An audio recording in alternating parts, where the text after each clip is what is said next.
All right, back here on Inside Wrestling Radio, got Thomas Simpson in the house on a special edition of the show. And Thomas, we're going to talk a little bit about MMA now. And I got a note here that I've been holding for a couple of weeks about Batista. And since his release from the WWE, he is in training for MMA.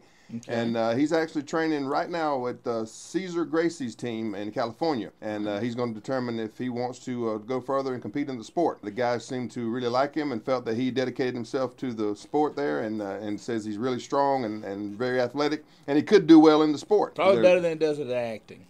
I mean, don't get me wrong, I like Dave a lot. He's a great guy, but outside of the ring, and I know he's good with the boys. He does a lot for the boys and stuff, but he's actually not so good. Yeah, and I'm not sure exactly how old he is, but I know. I think he's got a few years on me, and I'm 42. Yeah, and that's what I say with his.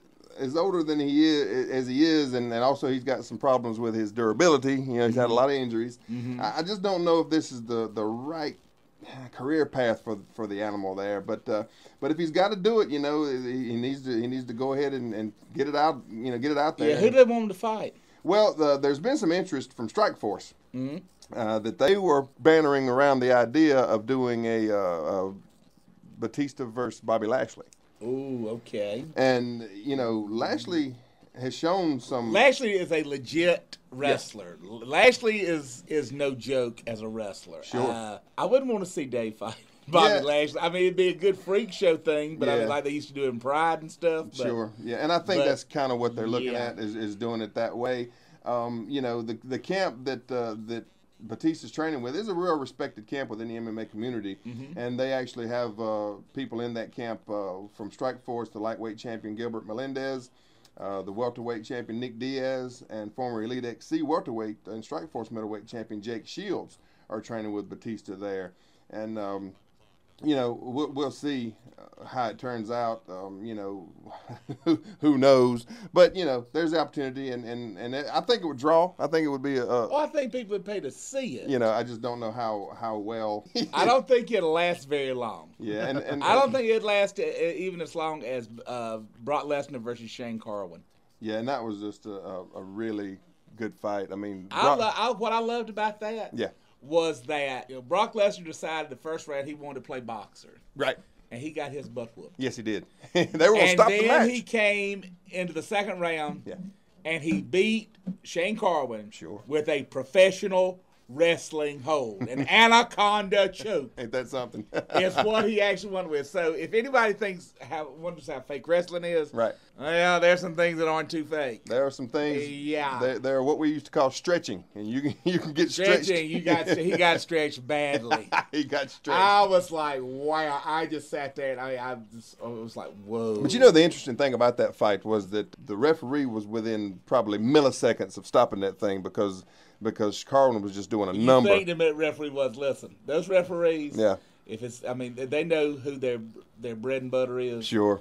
They're not going to stop that thing all that fast. And I think with it being the money fight that it was, that they probably did give him a little bit more leeway than I've seen in some of the other matches in MMA where the guy like like a preliminary jobbers match. This isn't a curtain jerk. Right. Yeah, and that's the thing. You know, some of those other matches that I've seen, they've stopped it, and the guy looked still fresh, but they stopped it. You know, and Brock Lesnar was Rena's man.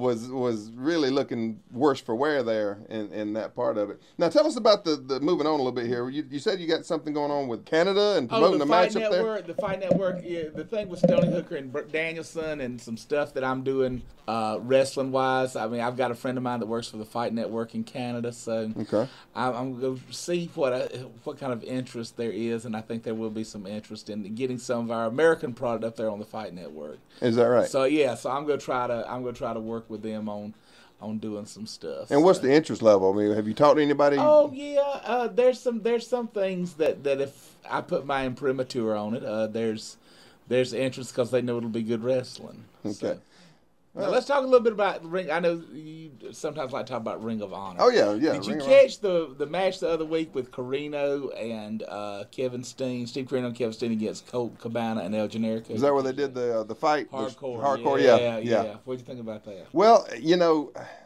the thing about Ring of Honor, and they have a good product. I just sometimes their TV I don't think is particularly good. And I've talked about it on here before. I just don't believe Kevin Steen and Generico. They're just, to me, and I don't know, they may be friends of yours, but to me, Kevin Steen just looks like some guy walking up the street that they put who they put in the ring and in a singlet and said, okay, go be a wrestler. You don't think he's that good of a wrestler? Let me put it like this: I haven't seen him wrestle enough. Because I don't watch it regularly. I have some tape, but I haven't watched it. But I haven't seen him wrestle enough to make that kind of determination. He's actually quite good. He really is. The look, I can't get past the look. He does good promos, though. I just can't get past the look. You can't get past the look. He just doesn't look but like a threat. Well, what about Steve Corino? Yeah. He don't like a threat either. But how about Cole Cabana? He looks more like a threat because he's a big guy. He looks like a wrestler because he's a bigger, bulkier guy. And Cole, actually, you know what? You want to talk about guests to have on here? That's who we're gonna get on here. Yeah, and you mentioned that. I'm gonna get Cole, and I can get him up early enough to do the noon interview. So break kayfabe. So I get him up early enough. Usually he does wake up at noon. Yeah. So, but yeah, he's not all that big though. I mean, if you look at me and him together, I mean, I've got like 2 or 3 inches on him. But he's got that old school wrestler physique where he's kind of got that big barrel chest, and the big arms and stuff like that. And Generico, to me, even looks worse than Steen because I agree. He looks like a kid. Well, that's why he calls himself El Generico. I understand. Because it's a generic. Yes. I get the gimmick. I know what he's doing, but the he's a red-headed kid with a big red beard coming out from under his mask. That is ridiculous. And it's ridiculous. Okay, that's ridiculous. And he just doesn't look like a threat. And my thing is always been, doesn't. I've never been a big Generico fan. Very nice guy, but I'm not a fan. Yeah, I mean, I'm sure he's a great guy, but like I said, my thing has always been you've got to look the part. And if you don't look believable, if you don't look like you can beat me up, then I'm not going to believe you can beat the guy up in the ring across from you. Now, wait. Now, how big are you? I'm 6'4". And weigh? Around 300. Now, how many people that you would see on TV do you think could actually beat you up? Well, again, though, you look at let's be honest. Could you ever thought Jeff Hardy could have beat you up? No, but they have the skill level. They do have a skill level. They have the skill level. They have the skill level. And you gotta have the total package. You gotta have a little bit of size on you, and you gotta have the skill level. And Generico hadn't shown me any of that, and I'm just not a fan. And same goes for what's the hardcore guy's name there? Necro Butcher. I'm not a fan. I just don't. He too much with the hardcore already. Yeah, I can see that, but I pimply face teenagers like Necro Butcher. They do. Okay. I understand. That's why if I would do the shit we're talking about, that show October 22nd, do a Necro Butcher versus Axel Rotten we're talking about. Well, then that would be good. Okay, because that's something for the pimply face kids. I mean, personally, I want to draw the women and kids. Yeah, right, yeah. Just like SCW draws. That's what we have at SCW. We draw women and kids. Sure. That's what we want. Yeah, that's what we want. That's what I was always I like. That's what I've always said. I like the women coming in there. That's always a plus too. Yeah. All right, Charlie. How are we looking on time, Charlie? We probably got about another minute and a half. Don't forget, people. Tonight, Newberry Triangle Daycare, 30 Boundary Street Extension, SCW at 8:00. Tickets $10. Then the big show, the 27th of August. Right.